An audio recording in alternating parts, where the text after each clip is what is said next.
Chapter 4. Meet the Goddess of Good Luck. Babylonian proverb. If a man be lucky, there is no foretelling the possible extent of his good fortune. Pitch him into the Euphrates, and like as not he will swim out with a pearl in his hand. The desire to be lucky is universal. It was just as strong in the breasts of men 4,000 years ago in ancient Babylon as it is in the hearts of men today. We all hope to be favored by the whimsical goddess of good luck. Is there some way we can meet her and attract not only her favorable attention, but her generous favors? Is there a way to attract good luck? That is just what the men of ancient Babylon wished to know. It is exactly what they decided to find out. They were shrewd men and keen thinkers. That explains why their city became the richest and most powerful city of their time. In that distant past, they had no schools or colleges. Nevertheless, they had a center of learning, and a very practical one it was. Among the towered buildings in Babylon was one that ranked in importance with the palace of the king, the hanging gardens, and the temples of the gods. You will find scant mention of it in the history books, more likely no mention at all, yet it exerted a powerful influence upon the thought of that time. This building was the temple of learning, where the wisdom of the past was expounded by voluntary teachers and where subjects of popular interest were discussed in open forums. Within its walls, all men met as equals. The humblest of slaves could dispute with impunity the opinions of a prince of the royal house. Among the many who frequented the Temple of Learning was a wise rich man named Arcad, called the richest man in Babylon. He had his own special hall where almost any evening a large group of men, some old, some very young, but mostly middle-aged, gathered to discuss and argue interesting subjects. Suppose we listen in to see whether they knew how to attract good luck. The sun had just set like a great red ball of fire shining through the haze of desert dust when Arcad strolled to his accustomed platform. Already full 80 men were awaiting his arrival, reclining on their small rugs spread upon the floor. More were still arriving. "What shall we discuss this night?" Arcad inquired. After a brief hesitation, a tall cloth weaver addressed him, arising as was the custom. "I have a subject I would like to hear discussed, yet hesitate to offer, lest it seem ridiculous to you, Arcad, and my good friends here." Upon being urged to offer it, both by Arcad and by calls from the others, he continued, "This day I have been lucky, for I have found a purse in which there are pieces of gold. To continue to be lucky is my great desire.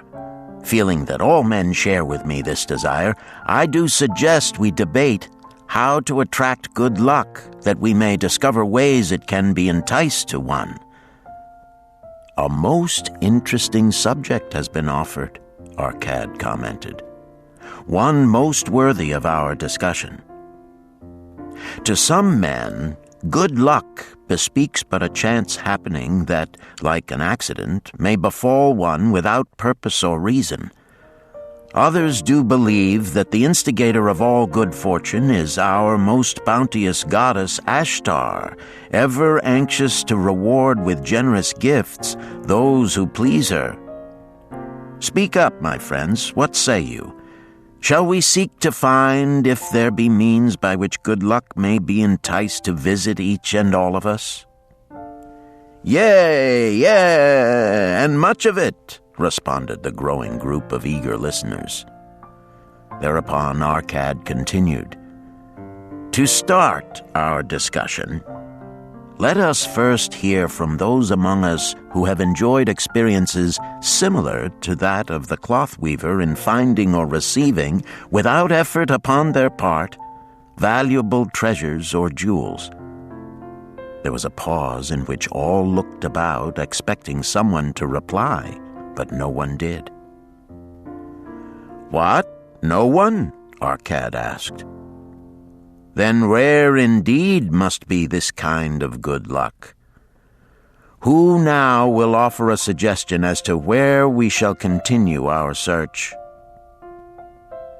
"That I will do," spoke a well-robed young man, arising.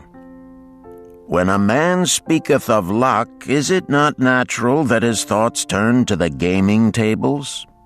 Is it not there we find many men courting the favor of the goddess in hope she will bless them with rich winnings?" As he resumed his seat, a voice called, "Do not stop! Continue thy story.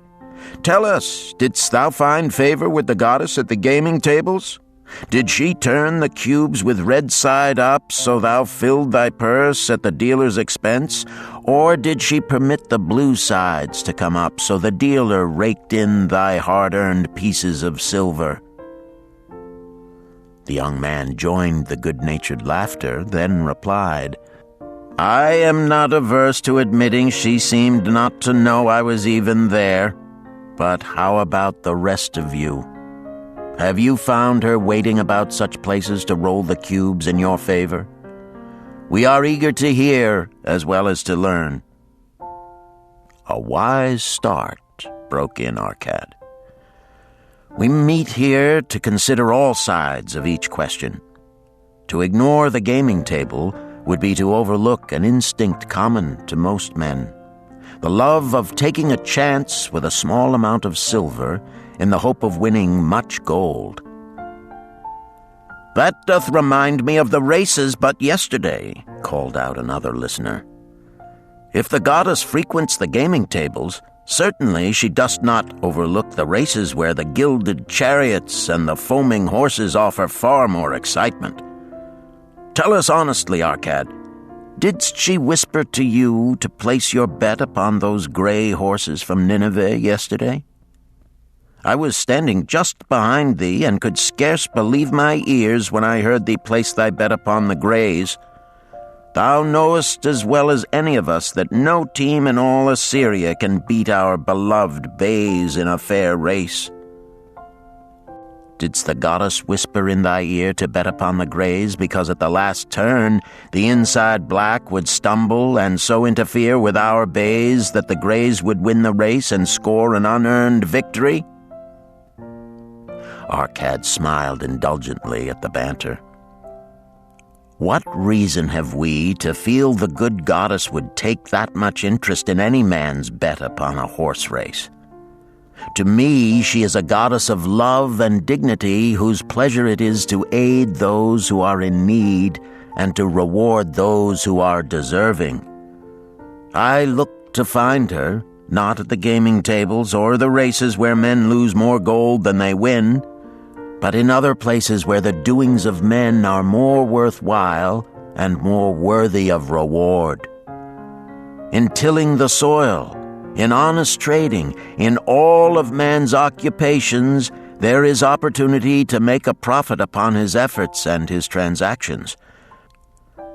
Perhaps not all the time will he be rewarded, because sometimes his judgment may be faulty, and other times the winds and the weather may defeat his efforts. Yet, if he persists, he may usually expect to realize his profit. This is so because the chances of profit are always in his favor. But when a man playeth the games, the situation is reversed, for the chances of profit are always against him, and always in favor of the gamekeeper. The game is so arranged that it will always favor the keeper. It is his business at which he plans to make a liberal profit for himself from the coins bet by the players. Few players realize how certain are the gamekeeper's profits and how uncertain are their own chances to win. For example, let us consider wagers placed upon the cube. Each time it is cast, we bet which side will be uppermost. If it be the red side, the game master pays to us 4 times our bet. But if any other of the 5 sides come uppermost, we lose our bet. Thus, the figures show that for each cast we have 5 chances to lose, but because the red pays 4 for 1, we have 4 chances to win. In a night's play, the game master can expect to keep for his profit 1/5 of all the coins wagered. Can a man expect to win more than occasionally against odds so arranged that he should lose 1/5 of all his bets? Yet some men do win large sums at times, volunteered one of the listeners. Quite so, they do, Arcad continued. Realizing this, the question comes to me whether money secured in such ways brings permanent value to those who are thus lucky. Among my acquaintances are many of the successful men of Babylon, yet among them I am unable to name a single one who started his success from such a source. You who are gathered here tonight know many more of our substantial citizens. To me, it would be of much interest to learn how many of our successful citizens can credit the gaming tables with their start to success. Suppose each of you tell of those you know. What say you? After a prolonged silence, a wag ventured, "Wouldst thy inquiry include the gamekeepers?" "If you think of no one else," Arcad responded. "If not one of you can think of anyone else, then how about yourselves? Are there any consistent winners with us who hesitate to advise such a source for their incomes?" His challenge was answered by a series of groans from the rear, taken up and spread amid much laughter. "It would seem we are not seeking good luck in such places as the goddess frequents," he continued. "Therefore let us explore other fields. We have not found it in picking up lost wallets, neither have we found it haunting the gaming tables. As to the races, I must confess to have lost far more coins there than I have ever won. Now suppose we consider our trades and businesses. Is it not natural, if we conclude a profitable transaction, to consider it not good luck, but a just reward for our efforts? I am inclined to think we may be overlooking the gifts of the goddess. Perhaps she really does assist us when we do not appreciate her generosity. Who can suggest further discussion?" Thereupon an elderly merchant arose, smoothing his genteel white robe.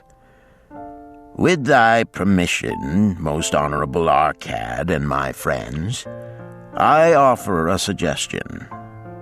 If, as you have said, we take credit to our own industry and ability for our business success, why not consider the successes we almost enjoyed but which escaped us, happenings which would have been most profitable?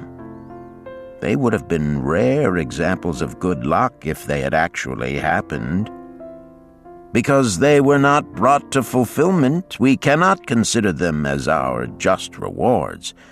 Surely many men here have such experiences to relate." "Here is a wise approach," Arcad approved. "Who among you have had good luck within your grasp only to see it escape?" Many hands were raised, among them that of the merchant. Arcad motioned to him to speak. "As you suggested this approach, we should like to hear first from you." "I will gladly relate a tale," he resumed, "that doth illustrate how closely unto a man good luck may approach, and how blindly he may permit it to escape, much to his loss and later regret. Many years ago, when I was a young man, just married and well started to earning, my father did come one day and urge most strongly that I enter upon an investment. the son of one of his good friends had taken notice of a barren tract of land not far beyond the outer walls of our city. It lay high above the canal where no water could reach it.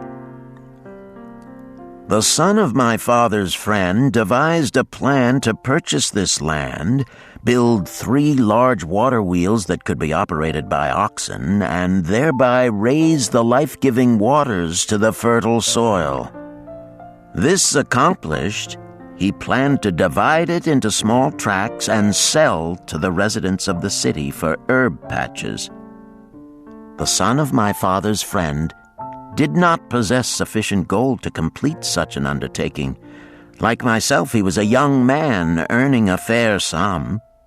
His father, like mine, was a man of large family and small means. He therefore decided to interest a group of men to enter the enterprise with him. The group was to comprise 12. Each of whom must be a money earner and agree to pay 1/10 of his earnings into the enterprise until the land was made ready for sale.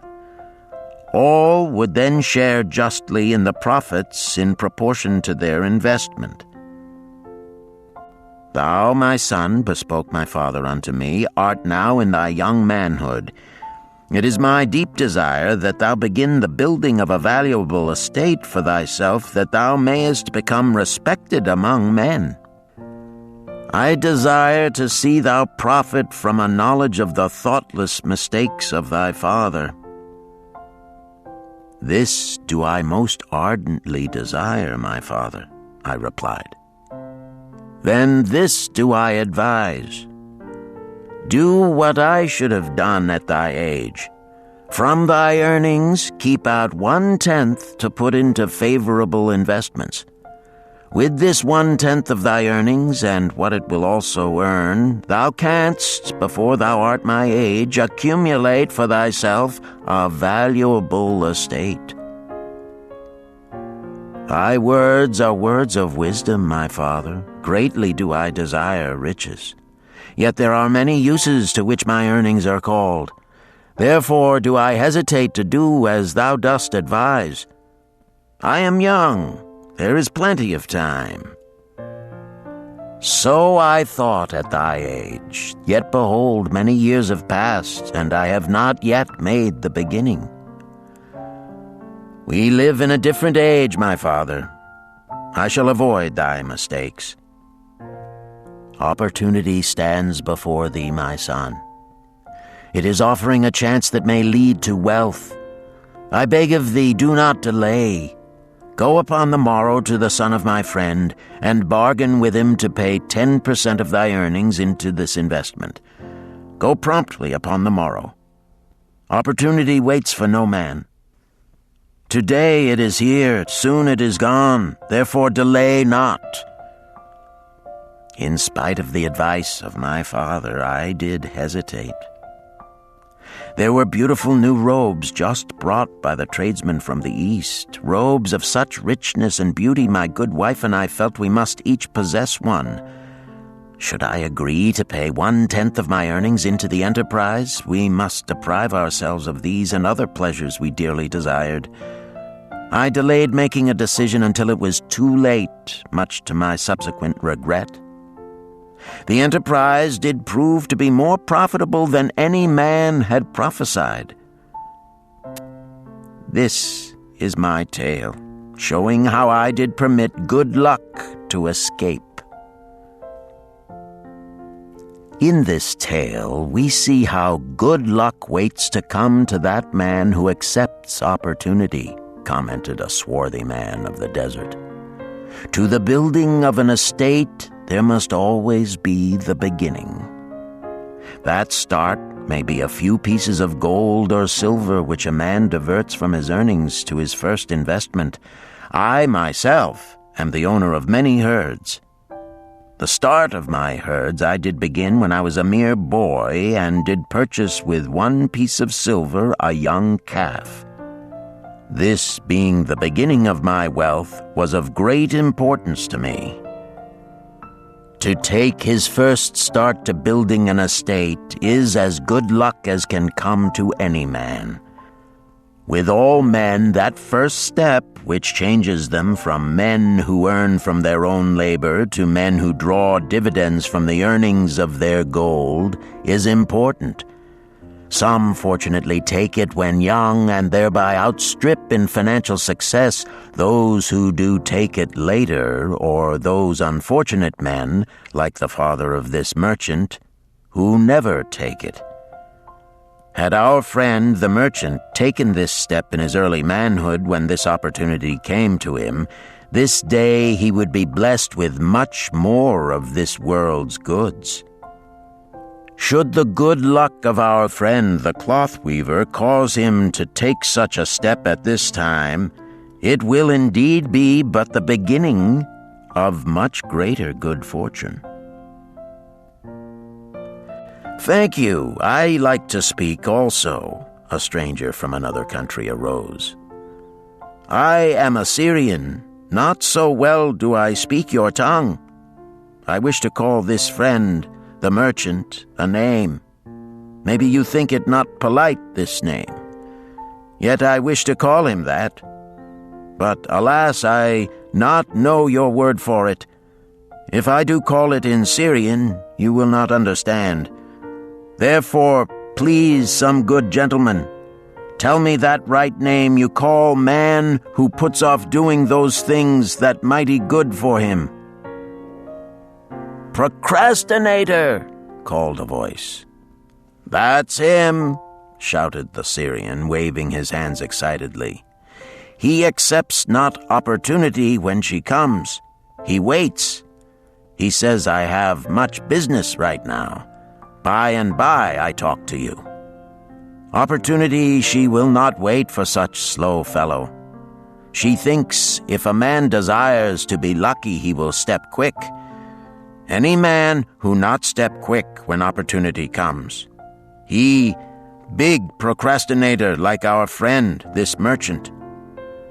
The merchant arose and bowed good-naturedly in response to the laughter. "My admiration to thee, stranger within our gates, who hesitates not to speak the truth." And now let us hear another tale of opportunity. "Who has for us another experience?" demanded Arcad. "I have," responded a red-robed man of middle age. "I am a buyer of animals, mostly camels and horses. Sometimes I do also buy the sheep and goats. The tale I am about to relate will tell truthfully how opportunity came one night when I did least expect it. Perhaps for this reason I did let it escape. Of this you shall be the judge. Returning to the city one evening after a disheartening 10 days' journey in search of camels, I was much angered to find the gates of the city closed and locked.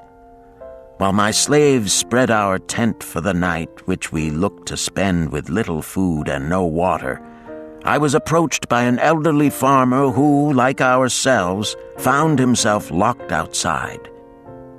"Honored sir," he addressed me, "from thy appearance I do judge thee to be a buyer. If this be so, much would I like to sell to thee the most excellent flock of sheep just driven up. Alas, my good wife lies very sick with the fever. I must return with all haste. Buy thou my sheep, that I and my slaves may mount our camels and travel back without delay." So dark it was that I could not see his flock, but from the bleating I did know it must be large. Having wasted 10 days searching for camels I could not find, I was glad to bargain with him. In his anxiety, he did set a most reasonable price. I accepted, well knowing my slaves could drive the flock through the city gates in the morning and sell at a substantial profit. The bargain concluded, I called my slaves to bring torches that we might count the flock which the farmer declared to contain 900. I shall not burden you, my friends, with a description of our difficulty in attempting to count so many thirsty, restless, milling sheep. It proved to be an impossible task. Therefore, I bluntly informed the farmer I would count them at daylight and pay him then. "Please, most honorable sir," he pleaded, "pay me but 2/3 of the price tonight, that I may be on my way. I will leave my most intelligent and educated slave to assist to make the count in the morning. He is trustworthy, and to him thou canst pay the balance." But I was stubborn and refused to make payment that night. Next morning, before I awoke, the city gates opened and 4 buyers rushed out in search of flocks. They were most eager and willing to pay high prices because the city was threatened with siege and food was not plentiful. Nearly 3 times the price at which he had offered the flock to me did the old farmer receive for it. Thus was rare good luck allowed to escape. "Here is a tale most unusual," commented Arcad. "What wisdom doth it suggest?" "The wisdom of making a payment immediately when we are convinced our bargain is wise," suggested a venerable saddle-maker. "If the bargain be good, then dost thou need protection against thy own weaknesses as much as against any other man. We mortals are changeable. Alas, I must say, more apt to change our minds when right than wrong. Wrong, we are stubborn indeed. Right, we are prone to vacillate and let opportunity escape. My first judgment is my best. Yet always have I found it difficult to compel myself to proceed with a good bargain when made. Therefore, as a protection against my own weaknesses, I do make a prompt deposit thereon. This doth save me from later regrets for the good luck that should have been mine." "Thank you. Again I like to speak." The Syrian was upon his feet once more. "These tales much alike. Each time opportunity fly away for same reason. Each time she come to procrastinator, bringing good plan. Each time they hesitate, not say, right now, best time, I do it quick. How can men succeed that way?" "Wise are thy words, my friend," responded the buyer. "Good luck fled from procrastination in both these tales. Yet this is not unusual. The spirit of procrastination is within all men. We desire riches, yet how often, when opportunity doth appear before us, that spirit of procrastination from within doth urge various delays in our acceptance. In listening to it, we do become our own worst enemies. In my younger days, I did not know it by this long word our friend from Syria doth enjoy. I did think at first it was my own poor judgment that did cause me loss at many profitable trades. Later I did credit it to my stubborn disposition.